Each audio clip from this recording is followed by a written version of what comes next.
हमें ज्यादा हुनरबाज लोगों की भी जरूरत नहीं है, जिस तरह से पिछली बार का प्रचार था गिदोन के जीवन से, कि परमेश्वर ने कहा कि तुम ऐसे लोगों को चुनो जो जीभ से पानी पीते हो, जैसे चपड़ चपड़ करके कुत्ते पीते हैं, जानवर पीते हैं, उस तरीके से पीने के लिए कहता है। तो मायने ये नहीं रखता कि आप कितने हुनर वाले हैं, कैसे नहीं हैं। मायने ये रखता है कि परमेश्वर हमारी ओर है और वो हमें विजय देने को तैयार है।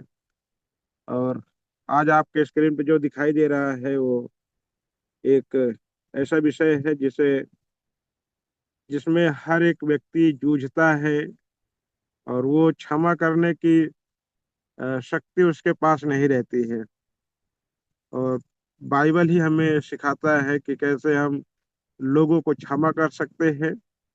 नहीं तो हम अपने परिवार में, अपने आस पड़ोस में हम ये देख सकते हैं कि बहुत बार लोगों के मुंह से ये शब्द आते हैं कि मैं उससे क्षमा नहीं कर सकता, क्योंकि उसने मुझे इस तरह का बात बोला है कि जो मेरे दिल में जाके चुभ गया। और जब हम क्षमा नहीं कर सकते हैं तो हमारा कैसे क्षमा होगा? है ना, हम जिंदगी भर हम नफरत में, क्रोध में, जलन में, ईर्ष्या में रहते हैं। लेकिन प्रभु क्या चाहते हैं? एक कलीसिया होने के नाते, एक मसीही होने के नाते प्रभु हमसे क्या चाहते हैं? एक विश्वासी होने के नाते प्रभु हमसे क्या चाहते हैं? सिर्फ विश्वास करना ही काफी नहीं है कि हमने विश्वास किया, हमने बहुत चीजें की, लेकिन इस विश्वास के जीवन में भी हमें इन चीजों की आवश्यकता है, क्षमा के। जैसे हम आगे बढ़ते हैं तो हम देखते हैं कि यीशु ने सिखाया है प्रार्थना में। जब हम अ, मत्ती 6 अध्याय उसके 12 पद को पढ़ते हैं, उस पद में लिखा है, जिस प्रकार हमने अपने अपराधियों को क्षमा किया, वैसे ही तू भी हमारे अपराधों को क्षमा कर। ये यीशु जो है अपने चेलों को ये प्रार्थना करना सिखाते हैं कि तुम इस तरह से अपने दुश्मन को क्षमा करना। कि सबसे पहले तुम क्या करना, कि पहले तुम अपने दुश्मन को क्षमा करना, उसके बाद तुम्हारा क्षमा किया जाएगा। और हम जिस तरीके से हम संसार में है जीते हैं, हम सोचते हैं कि पहले वो मुझसे माफी मांगे, मैं क्यों जाके उससे माफी मांगू? उसने, उसकी गलती है, उसने किया है।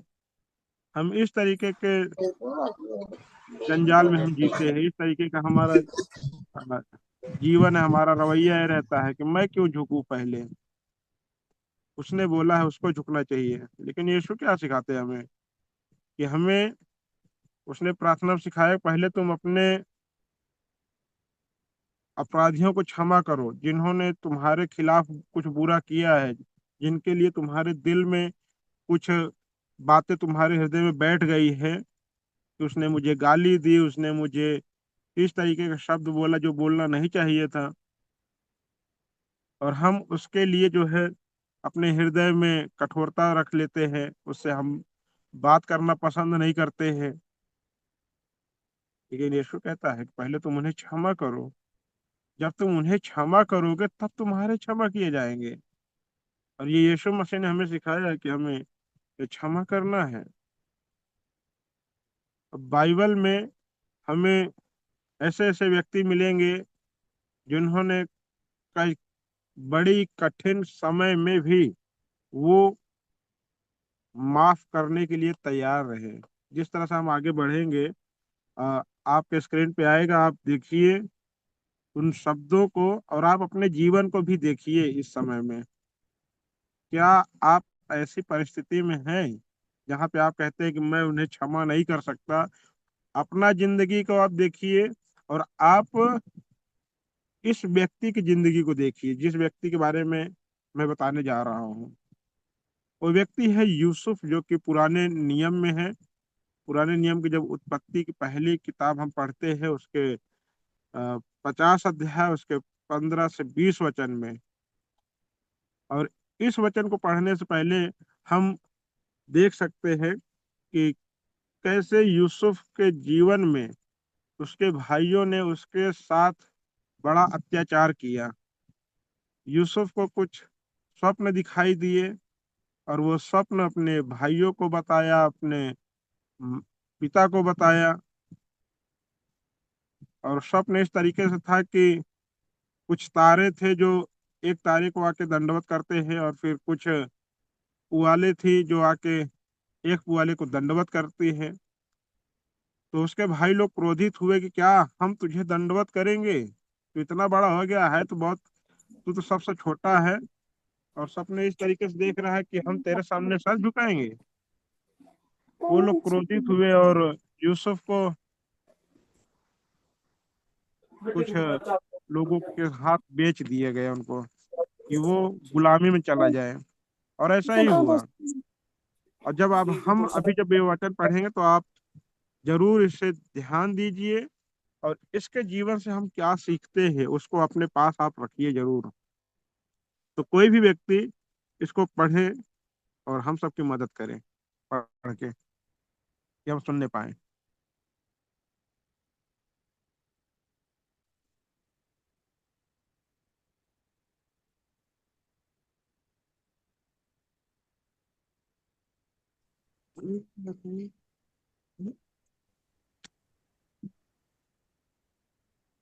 हाँ, कोई भी जन पढ़ सकते हैं।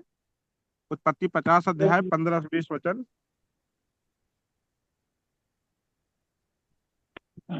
हेलो।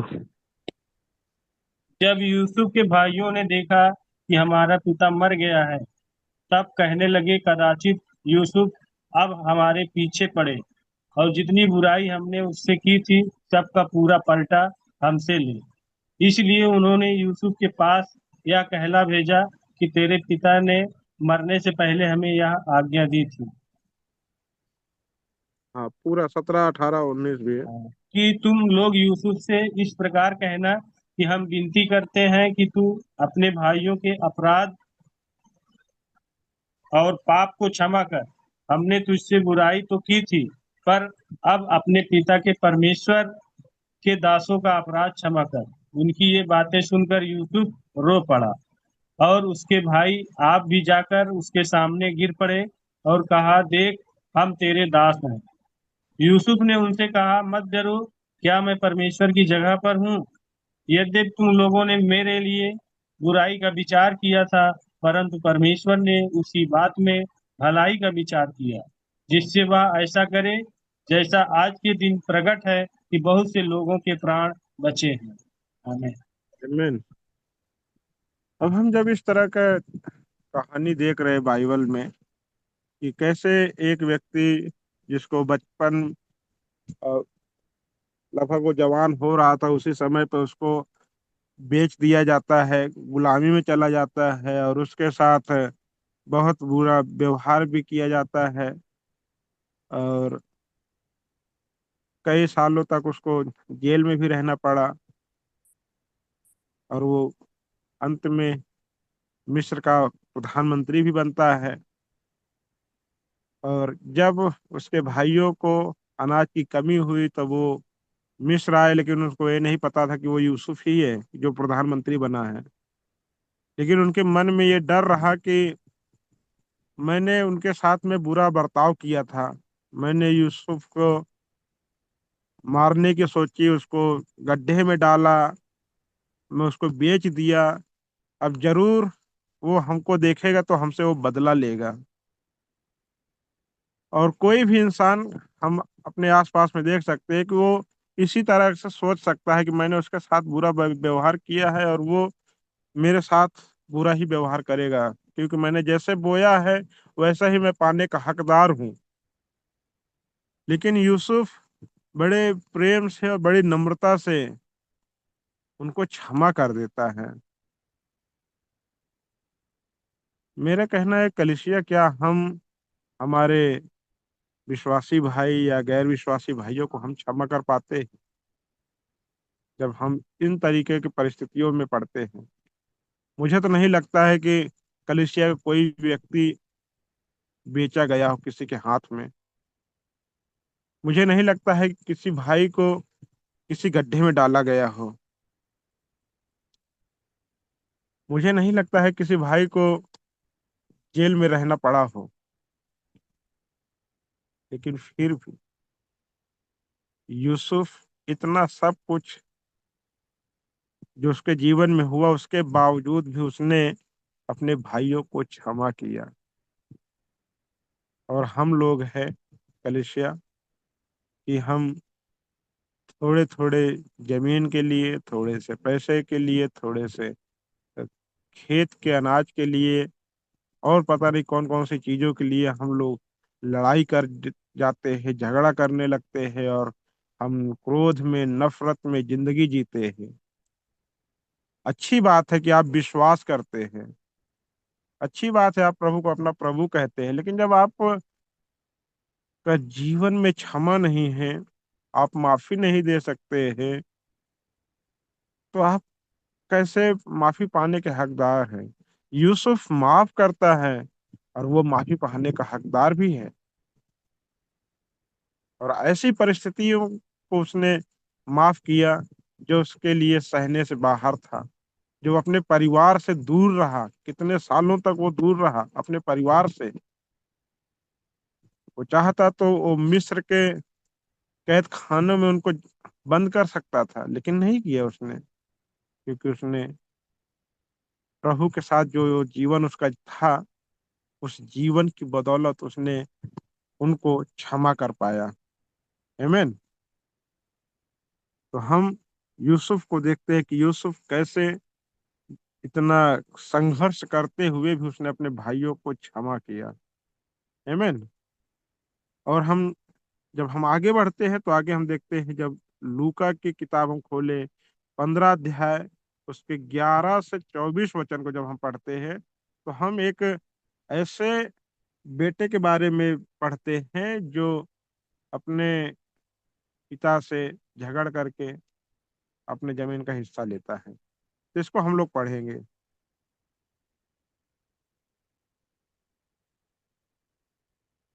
कोई भी जन पढ़ सकते हैं।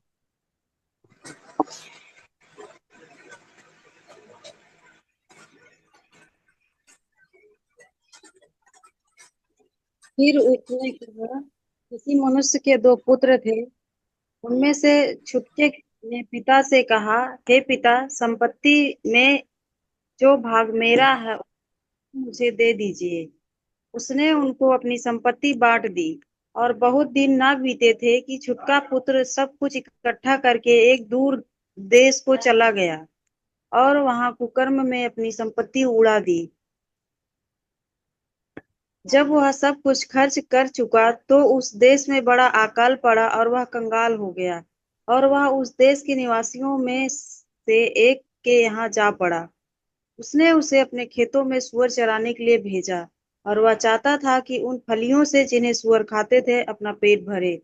और उसे कोई कुछ नहीं देता था। जब वह अपने आपे में आया तब कहने लगा कि मेरे पिता के कितने ही मजदूरों को भोजन से अधिक रोटी मिलती है और मैं यहाँ भूखा मर रहा हूँ। मैं अब उठकर अपने पिता के पास जाऊंगा और उससे कहूंगा कि पिताजी, मैंने स्वर्ग के विरोध में और तेरी दृष्टि में पाप किया है। अब इस योग्य नहीं रहा कि तेरा पुत्र कहलाऊं। मुझे अपने एक मजदूर की नाई रख ले।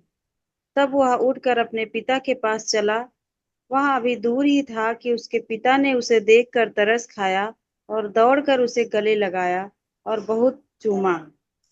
पुत्र ने उससे कहा, पिताजी, मैंने स्वर्ग के विरोध में और तेरी दृष्टि में पाप किया है और अब इस योग्य नहीं रहा कि तेरा पुत्र पुत्र कहलाऊं।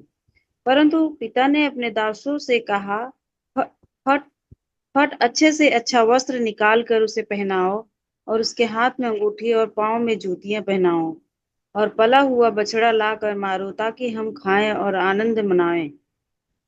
क्योंकि मेरा यह पुत्र मर गया था, फिर जी गया है, खो गया था, अब मिल गया है। और वे आनंद करने लगे। आमीन। हम देखते हैं कि मैंने यहाँ पे टाइटल डाला कि पिता ने अपने निकम्मे पुत्र को क्षमा किया। और निकम्मा मैंने इसलिए लिखा कि उसने अपने पिता की संपत्ति को लिया। उसने कहा कि पिताजी संपत्ति को बांट दीजिए और जो मेरे हिस्से का है वो मुझे दे दीजिए। और वो उसके समझ में था कि मैं बहुत अच्छा कर रहा हूँ, मैंने अपनी संपत्ति ले ली है। और वो अपनी मन मर्जी जीने लगा, ऐशो आराम से रहने लगा। लेकिन पैसे किसी के पास ज्यादा दिन तक ठहरते नहीं है। कोई भी संपत्ति अगर आप कहीं उसको नहीं यूज कर रहे हैं, छोटा वाला बेटा था, उसने अपने पिता से कह के उस संपत्ति का आधा हिस्सा लिया और वो अपने मन मर्जी जीने के लिए वो संपत्ति लेकर के शहर चला जाता है और शहर में ऐशो आराम से रहता है। और धीरे धीरे उसके सारे पैसे खर्च हो जाते हैं, क्योंकि उसने पैसे का सही इस्तेमाल नहीं किया। और जब सही चीजें इस्तेमाल नहीं करते हैं सही से उसको, तो वो इस हद तक नीचे गिरा देता है। जिस तरह से हमने देखा कि वो सुअरों का खाना उसको खाना पड़ा, क्योंकि वो इतनी गरीबी में चला गया। और फिर हम इस कहानी में देखते हैं कि इतना कुछ होने के बावजूद भी एक पिता जो है अपने पुत्र के लिए वही प्रेम रखता है। और वो अपने बेटे को के आने का वो राह तकता रहता है, इंतजार करता है कि मेरा बेटा अब आएगा अब आएगा। और वो बेटा भी एक समय पे सोचने लगता है कि मैं मेरे पिता के घर में जब था तो कितना अच्छा सा रहता था, अच्छा खाना खाता था। और जितना खाना खाना था उससे ज्यादा वो नौकरों को खाना देते थे। लेकिन मैं यहाँ पे सुअरों का भोजन खा रहा हूँ। इस तरीके के वो गरीबी में चला गया। लेकिन ये सब कुछ होने के बावजूद भी हम ये देखते हैं कि उसके पिता का जो हृदय था वो बेटे के लिए बहुत ही अच्छा था। उसने अपने बेटे को क्षमा किया। जब वो आया तो उसके लिए वो अच्छा वस्त्र, अच्छे जूते, अच्छा सब कुछ अच्छा अच्छा किया और वो उसके लिए अच्छा भोजन भी बनवाया। और जब वो आया तो उसने सभी लोगों को एकत्र किया, चलो ठीक है हम लोग इसमें भोजन करते हैं। ये दिखाता है कि कैसा पिता का हृदय है जो क्षमा करता है। हम इन्हीं चीजों को जब हम अपने आसपास की चीजों से तुलना करते हैं तो हमें देखते हैं कि पिता पुत्र का भी रिश्ता जो है ना तो सुरक्षित नहीं है। वो एक बेटा अपने पिता को गाली देता है, एक पिता अपने बेटे को गाली देता है, एक दूसरे के प्रति क्षमा नहीं है। मैं ये कहना चाहता हूँ कलिसिया कि अगर हमारे बीच में अगर इस तरीके के रिश्ते में कुछ हुआ है, अगर आप विश्वास करते हैं और आपने क्षमा नहीं किया है, तो प्रभु कहेगा क्षमा करो। क्योंकि बिना क्षमा के हम मसीहत में आगे नहीं बढ़ सकते हैं। हमारे पाप यीशु ने क्षमा किया है और हमें यीशु के पास आने की आवश्यकता है। जैसे हम अपने पाप को चाहते हैं कि क्षमा किया जाए, वैसे ही हमें जरूरत है कि हम दूसरों को भी क्षमा करें जिन्होंने हमारे खिलाफ कुछ किया है। आमीन। इस तरह की परिस्थिति से कोई नहीं गुजरा। पहला हमने देखा यूसुफ का जीवन। यूसुफ कठिनाई से गया, लेकिन उस कठिनाई के बावजूद भी उसने अपने भाइयों को क्षमा किया। ये पुत्र अपने पिता से लड़ा, लेकिन फिर भी पिता ने अपने पुत्र को क्षमा किया, उसको अपना लिया, उसको अपना बना लिया फिर से। बेटा तो चाहता था कि मैं मजदूर ही बन के रहूं, लेकिन उसने फिर से पुत्र ही बनाया है। आमीन। और जब हम और आगे की स्लाइड में आते हैं, ये एक चेले की कहानी है जो प्रेरितों की पुस्तक में है। स्तिफनुस उसका नाम है। और स्तिफनुस ने उनको क्षमा किया जो उसके ऊपर पत्थर मार रहे थे। इस कहानी को हम लोग पढ़ेंगे प्रेरितों 7:55 से 60 तक। कोई भी जन पढ़ सकते हैं इसे। परंतु उसने पवित्र आत्मा से परिपूर्ण होकर स्वर्ग की ओर देखा और परमेश्वर की महिमा को और यीशु को परमेश्वर की दाहिने ओर खड़ा देखकर कहा, देखो, मैं स्वर्ग को खुला हुआ और मनुष्य के पुत्र को परमेश्वर के दाहिनी ओर खड़ा हुआ देखता हूँ। तब उन्होंने बड़े शब्द से चिल्लाकर कान बंद कर लिए और एक चित्त होकर उस पर झपटे और उसे नगर के बाहर निकाल कर पथरवाह करने लगे। और गवाहों ने अपने कपड़े उतार रखे और वे स्तुपनिस को पथरवाह करते रहे। और वह यह कहकर प्रार्थना करता रहा कि हे प्रभु यीशु, मेरी आत्मा को ग्रहण कर।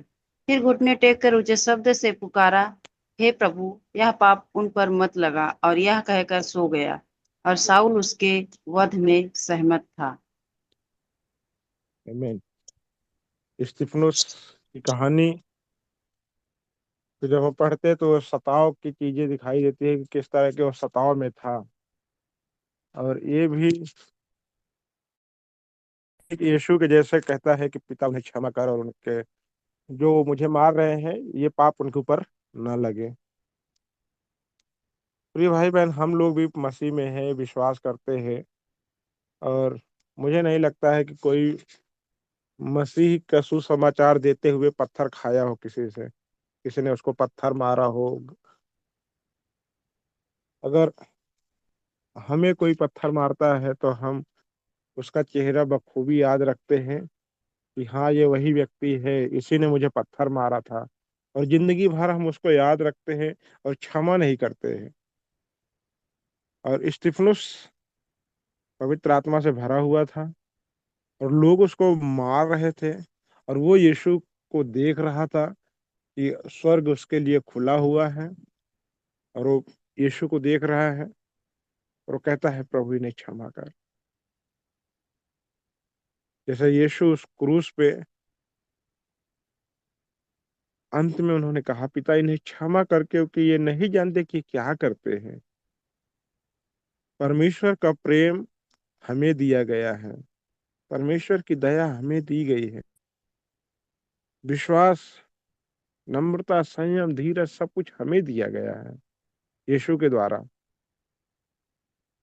तो कलीसिया, हम संयम रखे चीजों के लिए और हम जरूर क्षमा करें दूसरों को, जिस तरह से यीशु ने प्रार्थना करना सिखाया है कि पहले तुम अपने अपराधियों को क्षमा करो, तब तुम्हारे अपराध क्षमा किए जाएंगे। हम हालेलुया, प्रेज द लॉर्ड, जय मसीह की तीनों समय प्रार्थना, बाइबल पढ़ना, सब कुछ कर रहे हैं, लेकिन अगर हम क्षमा नहीं दे पा रहे हैं तो आज भी हमारा उद्धार रुका हुआ है। आज भी हम कलीसिया सिर्फ एक गिनती है और कुछ नहीं है। अगर हम प्रभु के पास जाएंगे तो प्रभु यही कहेगा, मैं तुम्हें नहीं जानता, क्योंकि हमने क्षमा नहीं किया है। और आगे कुछ प्रश्न है, सवाल है, 3 सवाल है। मैं इन 3 सवालों को आपके लिए छोड़ना चाहता हूँ कि आप इस पे विचार करो। और कौन व्यक्ति है जो आज भी, जैसा पहला प्रश्न है, क्या ऐसा कोई है जिसको आपने माफ नहीं किया है आज तक? आज तक का मतलब जब से हमने प्रभु को जाना, हमने विश्वास किया, और आज के दिन तक अगर मैंने उस व्यक्ति को क्षमा नहीं किया है तो आज भी हमारे उद्धार में रुकावट है। हमें क्षमा करना है। अगर ऐसा कोई व्यक्ति है आपके दिल और दिमाग में, आप उसका नाम लिख लीजिए। और क्यों आप क्षमा नहीं कर पा रहे हैं, इसके लिए आप अपने हाउस ग्रुप लीडर से बात कीजिए और हाउस ग्रुप लीडर आपकी मदद करेंगे, क्योंकि प्रभु चाहते हैं कि हम क्षमा करें दूसरों को। अगर नहीं क्षमा कर पा रहे हैं, अपने हाउस ग्रुप लीडर को बिठाइए, उनको बताइए कि भैया ऐसी ऐसी बात है, इससे मैं नहीं निपट पा रहा हूँ, आप मेरी मदद करो। और हाउस ग्रुप लीडर आपकी मदद करेंगे परमेश्वर के वचन के द्वारा। और दूसरा सवाल है, क्या आपने उसी तरह से माफ किया है जैसा यीशु ने कहा है? और तीसरा, क्या आपके हृदय में घृणा, जलन, नफरत, क्रोध या नाराजगी है? अगर इन सारी चीजों में आज भी आप जी रहे हैं तो प्रभु के पास आने की जरूरत है, प्रभु से माफी मांगने की जरूरत है, और अपने हर, ताकि इन चीजों से कलिसिया हम सभी बाहर आ पाए। जितना आपके लिए उतना मेरे लिए भी है, इस दुनिया का हर एक विश्वासी व्यक्ति के लिए है, कि वो ध्यान दे कि उसने आज तक किसे क्षमा नहीं किया है। नहीं किया है तो आज ही करें। हो सकता है कि वो आपके पिता ही हों जिनको आज तक आपने क्षमा नहीं किया हो सकता है कि वो आपकी बहन हो जिसको आपने आज तक क्षमा नहीं किया है। हो सकता है कि वो आपकी मम्मी हो जिसको आपने क्षमा नहीं किया है। प्रभु चाहेंगे आप उन्हें क्षमा करें। जब तक आप उन्हें क्षमा नहीं करेंगे, आपकी क्षमा रुक जाएगी। क्योंकि यीशु ने प्रार्थना में सिखाया, पहले तुम अपने अपराधियों को क्षमा करो, तब तुम्हारे अपराध क्षमा किए जाएंगे। आमीन। तो मैं इस सवाल के साथ छोड़ता हूँ, यहाँ पे इसको समाप्त करता हूँ। और आप सभी लोग इसको जरूर स्क्रीनशॉट ले लीजिए, इसको देखिए और इस पे विचार कीजिए, कौन है वो व्यक्ति जिससे मैंने आज तक क्षमा नहीं किया है। उसके पास जाइए, क्षमा मांगिए, और परमेश्वर के साथ एक ताजगी भरे रिश्ते में नई शुरुआत कीजिए। आमीन।